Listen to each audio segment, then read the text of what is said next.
ధన్యవాదాలు అధ్యక్ష. అధ్యక్ష, గతంలో మనం చూసేవాళ్ళం సంఘ విద్రోహ శక్తులు అంటే ఏదో బయటి దేశాల నుంచి వచ్చి ఇక్కడ టెర్రరిస్ట్ యాక్టివిటీస్ చేసి ఇక్కడ యొక్క శాంతియుత వాతావరణాన్ని మన భారతదేశం వాతావరణాన్ని డిస్టర్బ్ చేయడానికి చేసే వాళ్ళని తీవ్రవాదులు అనేవాళ్ళము, సంఘ విద్రోహ శక్తులు అనేవాళ్ళము. కానీ 2019వ సంవత్సరం నుంచి దీని అర్థం మారిపోయింది. గత పాలకులు గాంజా అనే మత్తు పదార్థాన్ని రాష్ట్రం మొత్తం తీసుకొచ్చి ప్రజల మీద దాడులు అనేది పెరిగిపోయాయి. ఈ గాంజా సేవించిన వాళ్ళు సామాన్య ప్రజల మీద దాడులు చేయడము, వాళ్ళని ఇబ్బందులు గురి చేయడం జరుగుతూ ఉంది. అధ్యక్ష, ఒకప్పుడు గాంజా అనేది పెద్ద పెద్ద నగరాలకి, పెద్ద పెద్ద సిటీస్కి మాత్రమే పరిమితమయ్యేది. ఆ సిటీస్లోనే పబ్బులలో, రెస్టారెంట్లో అవైలబుల్ ఉంది. ఇప్పుడు గాంజా అనేది చిన్న మండల స్థాయికి, గ్రామ స్థాయికి చేరుకోవడం జరిగింది. ఇప్పుడు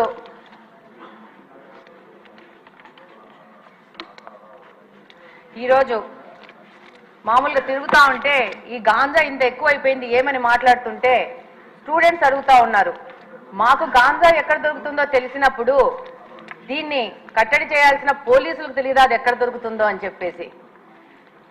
ఎంతోమంది స్టూడెంట్స్ కలిసినప్పుడు ఎలక్షన్ క్యాంపెయినింగ్ లో ప్రశ్నించడం జరిగింది. అలాగనే అధ్యక్ష, ఎన్నికల ముందు కానీ ఇప్పుడు ఎన్నికల తర్వాత కానీ ఈరోజు గ్రీవెన్సెస్ కోసం మన దగ్గరకు వచ్చిన దాంట్లో దాదాపు 30-40% ఈ గాంజా మీద ఎఫెక్ట్ అయిన వాళ్లే వస్తూ ఉన్నారు. ఎలాంటి సమస్యలు అంటే మనకు సభ దృష్టికి తీసుకొస్తే ఇది ఒక తమాషా వ్యవహారం ఉంటుంది. పిల్లాడు గాంజాకి అడిక్ట్ అయ్యాడని చెప్పేసి దాంట్లో నుంచి బయటికి తీసుకురావడానికి ఏవో మాయలు మంత్రాలు అని చెప్పేసి ఎవరో సాముల్ని మీద ఆధారపడి వాళ్ళు వచ్చి వాళ్ళ ఇంట్లో ఉన్న బంగారం అంతా చూసి వీడు గాంజా మీద ఎఫెక్ట్ అవుతున్నాడు ఈ అబ్బాయి అని చెప్తే వాళ్ళు ఆ బంగారంతా దొంగతనం చేసుకుని వెళ్ళిపోతే ఆ కేసు ఇప్పటికీ కడపలో 2 టౌన్ పోలీస్ స్టేషన్ లో FIR రిజిస్టర్ అయ్యింది. నిన్న 1 వీక్ బ్యాక్ కూడా సదరు మహిళ వచ్చి నాది ఏదో సమస్య తీర్చండి అని చెప్పింది. అంటే దాదాపు సామాన్య ప్రజలు ఈ గాంజా వల్ల ఎంత ఎఫెక్ట్ అయ్యారంటే అసలు ఈ 5 సంవత్సరాల్లో మిగతా సమస్యలు ఒక ఎత్తు అయితే గాంజా సమస్య అనేది ఇంకొక పెద్ద ఎత్తుకు చేరిపోయింది.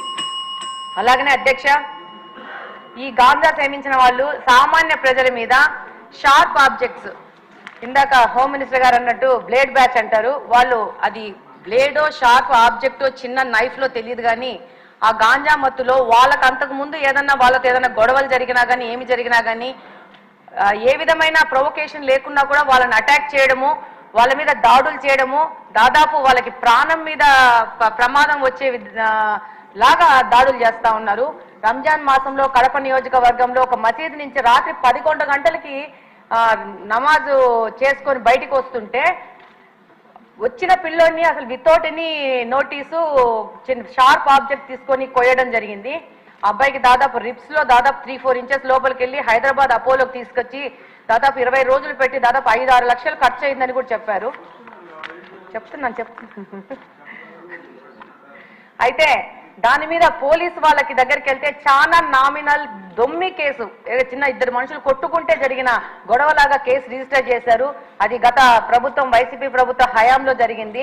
ఇలాంటి కేసెస్ చాలా ఉన్నాయి పోలీస్ డిపార్ట్మెంట్ దగ్గర. వాటన్నిటి కూడా మళ్ళీ చెక్ చేసేసి వాటిని సరైన FIR రిజిస్టర్ చేసి వాళ్ళకి న్యాయం చేయాలని కోరుకుంటున్నాను. అలాగనే ఈ గాంజా మీద ఒక స్పెషల్ టాస్క్ ఫోర్స్ ఏర్పాటు చేసి ప్రత్యేకంగా మీకు అవసరం ఉంటే నాకంత తెలియదు కాబట్టి స్పెషల్ గా రిక్రూట్ చేసుకునైనా కూడా దీని మీద ముందుకు పోవాల్సిన అవసరం ఎంతగానో ఉంది. లేకపోతే సమాజం మొత్తము పాడైపోయే ప్రమాదం ఉంది. ధన్యవాదాలు అధ్యక్ష. ధన్యవాదాలు అధ్యక్ష. అసాంఘిక శక్తుల గురించి అదేవిధంగా